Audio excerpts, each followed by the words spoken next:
Hello everyone.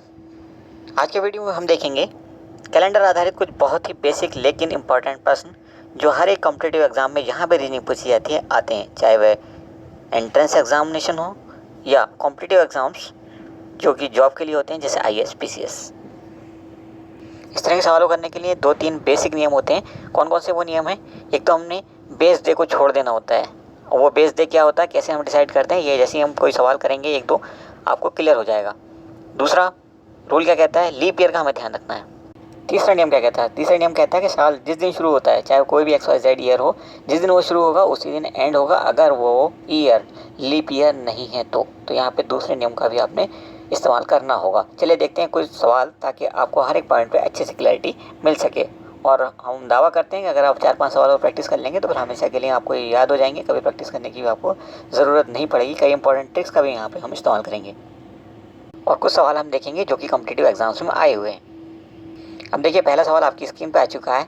यदि 15 अगस्त 2020 को शनिवार था तो 15 अक्टूबर 2020 को कौन सा दिन होगा? अब देखिए, सवाल पूरी तरह से हमने हिंदी में टाइप किया हुआ है, बट आपको हिंदी इंग्लिश की कोई प्रॉब्लम कहीं से कहीं तक आने वाली नहीं है, चाहे आप किसी भी XYZ मीडियम के हों। जो भी टॉपिक हम पढ़ाएंगे वहाँ पे आपको मीडियम का कोई इशू नहीं आने वाला। चलिए इस सवाल को करते हैं। सबसे पहले हम दिन काउंट करते हैं, कितने दिन हमारे पास हैं 15 अगस्त को छोड़ करके। अगस्त में हमारे पास बचते हैं 16 दिन, 16 डेज। उसके बाद 15 अक्टूबर की बात हो रही है, 15 अक्टूबर 2020, 2020। तो यहाँ तक पहुँचते पहुँचते हमें सितंबर के 30 दिन भी मिलेंगे, और साथ ही साथ हमें मिलेंगे कितने, 15 दिन अक्टूबर के। ठीक है, अब हमारे पास ये एडिशन कितना हो जाएगा, 46 + 15, 61 हमें डेज मिल चुके हैं। इसको हम डिवाइड करेंगे किससे, 7 से। हमेशा हम 7 से ही डिवाइड करते हैं। ठीक है, तो यहाँ पे हमारा काम है कि हम रिमाइंडर का पता करें। रिमाइंडर को हम आगे जा करके R से डिनोट करेंगे। ठीक है, तो R पता करते हैं क्या होगा, रिमाइंडर क्या होगा। डिवाइड करते हैं इसको, 7 8 = 56, और हमारे पास बचा 5/7। यहाँ हमें सिर्फ रिमाइंडर से मतलब होता है, तो 5 हमारे लिए रिमाइंडर हो गया, जिसे हम आगे जाके क्या कहेंगे, R। ठीक है, तो यहाँ से हमें मिला क्या, R = 5। बस यही हमें चाहिए था, R। अब R के हिसाब से हम देखेंगे हमारे पास बेस डे क्या है। अभी हम बेस डे की बात कर रहे थे रूल नंबर 1 में, कि बेस डे हमें डिसाइड करना होगा, और बेस डे हमारा 15 अगस्त, और इस दिन कौन सा था, शनिवार, सैटरडे। तो सैटरडे हमारा क्या है, base day. Base day is Saturday. ठीक है, S से हमने इसको डिनोट किया है। सैटरडे को हम SA से डिनोट करते हैं, संडे को जनरली S से डिनोट करते हैं। क्लियर है?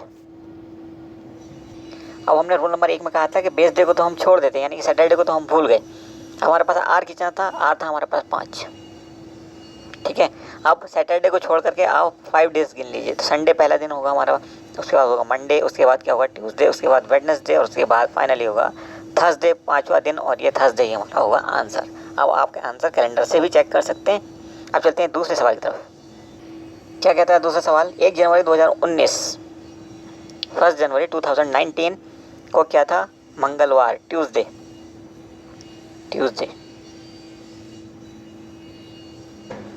अब 26 जनवरी 2020 को हमने बताना कि कौन सा दिन होगा। दो तरीके होते हैं इसके। देखिए, पहला तरीका ये है कि सीधे आप नंबर ऑफ डेज काउंट कर लीजिए। तो हमारे पास 2019 में कितने दिन बचे हैं, 1 जनवरी 2019 को उसने बताया कि ये मंगलवार था, तो हमारे पास बचते हैं 364 दिन, 364 डेज। और उसके बाद 26 जनवरी के दिन बचे हैं हमारे पास, तो 26 इसमें ऐड कर दोगे 26, तो ये हमारे पास कितना हो जाएगा, 390। 390 को हम क्या करेंगे, R निकालने के लिए डिवाइड करेंगे 7 से। तो 390/7 करते हैं, कितना हो जाएगा ये, 7 5 35, बचा 5 उतारा 0, सॉरी 4 उतारा 0, 7 5 35। उसके बाद बचता है 4 0, तो 5 बचा, और नीचे आएगा 7, यानी कि रिमाइंडर या R हमें मिला 5। क्लियर? अब इसको याद रखिए, बाकी सब चीज़ें भूल जाइए। अब अगला स्टेप हमारा क्या होने वाला है, हम बेस डे को भूल जाना चाहते हैं। बेस डे हमारा क्या था, ट्यूसडे को हम भूल गए। अब हम वेडनेसडे से काउंट करेंगे, तो वेडनेसडे हमारा 5 दिन, फर्स्ट डे होगा वेडनेसडे, देन उसके बाद आता है थर्सडे, उसके बाद क्या आता है, फ्राइडे, देन सैटरडे, ऐसे, एंड देन संडे। तो 5वां दिन क्या हुआ हमारा, संडे। तो आंसर क्या हो गया, संडे। अब यहाँ पे हम रूल नंबर 3 का इस्तेमाल करते हुए सीधे 1 जनवरी पे पहुँच सकते हैं। कैसे? देखिए, यहाँ पे आपको 1 जनवरी 2019 दिया हुआ है, जिस दिन है ट्यूसडे। तो हम ये मान सकते हैं कि ये जो 2019 है ये कब एंड हो रहा होगा, ये एंड भी होगा ट्यूसडे को ही, क्योंकि ट्यूसडे शुरू हुआ है। क्लियर है? तो अब 1 जन 1 जैन 2020 को कौन सा दिन हो गया? वेडनेसडे। ठीक है, वेडनेसडे से अब आप सीधे काउंट कर सकते हो कि 26 जनवरी को कौन सा दिन होने वाला है, क्योंकि अभी हमारे पास कितना बचा? 26 - 1 यानी कि 25 दिन बचे हुए हैं। 25 दिन बाद कौन सा दिन होने वाला है, चलिए 25 दिन बाद डिसाइड करते हैं कौन सा दिन होगा। जबकि बेस डे अब हमें क्या मिल चुका है? वेडनेसडे। तो वेडनेसडे को छोड़ के हम आर से काउंट करेंगे कि कौन सा दिन होने वाला है। 25 दिन हमें मिले हैं और 25 दिन में आप देखिए 25 को हम 7 से डिवाइड करेंगे तो हमारे पास क्या आ जाएगा? रिमाइंडर 7 3 21, बचा हमारे पास 4, यानी रिमाइंडर बचा 4। अब इस 4 से ही हम सारा गेम खेलने वाले हैं।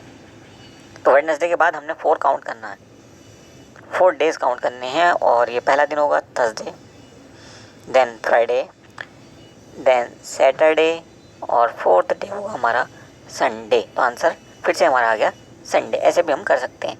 तो ये नियम अगर याद है हमें थर्ड अपना, तो इसको बड़ी आसानी से कई जगह पर इम्प्लीमेंट किया जा सकता है। और कई बार तो सीधे पूछ लिया जाता है कि 1 जनवरी 2020 को कौन सा दिन होगा। तो ऐसे में आपको कुछ भी कैलकुलेशन करने की ज़रूरत नहीं है। हमें पता है कि 2019 जो कि नॉन लीप ईयर है वो ट्यूसडे को ही ख़त्म होने वाला है और नेक्स्ट डे वेडनेसडे होगा 1 जनवरी 2020। अगला सवाल देखिए, 15 मार्च 2020 को कौन सा दिन होगा? 15 मार्च 2020 को कौन सा दिन होगा ये पता करना है। जबकि 26 जनवरी 2020 को हमें पता है रविवार संडे है। तो बेस डे हमें मिल चुका है क्या? संडे। क्लियर है? अब हम चलते हैं अपनी कैलकुलेशन की तरफ। देखिए कितने डेज मिल चुके हैं अब हमें। 26 जनवरी के बाद 5 दिन बचते हैं जनवरी में। उसके बाद फरवरी, चूँकि 2020 की बात हो रही है, लीप ईयर का ध्यान रखना हमेशा। 29 की होगी फरवरी। अब बचता है मार्च। तो मार्च में बचे हमारे पास 15 दिन। टोटल करेंगे इसको, कितना हो जाएगा? 44 + 5 49। 49 डेज़ हमारे पास कुल मिला करके बच्चे हैं। इसे हम 7 से डिवाइड करेंगे। 7 7 49। तो रिमाइंडर कितना आया? 0। कुछ भी रिमाइंडर हमारे पास नहीं है, यानी कि आर है। अब हमें बेस डे तो पता है और आर भी पता है। आर है 0 और बेस डे है क्या? संडे। ठीक है, अब देखिए अगर आर 1 होता तो हमारा आंसर क्या होता? बेस डे को छोड़ देते उस केस में हम, यानी कि संडे के बदले मंडे हमारा आंसर हो जाता अगर 1 होता आर हमारे पास। बट आर हमारे पास 0 है, इसका मतलब संडे ही हमारा आंसर होगा।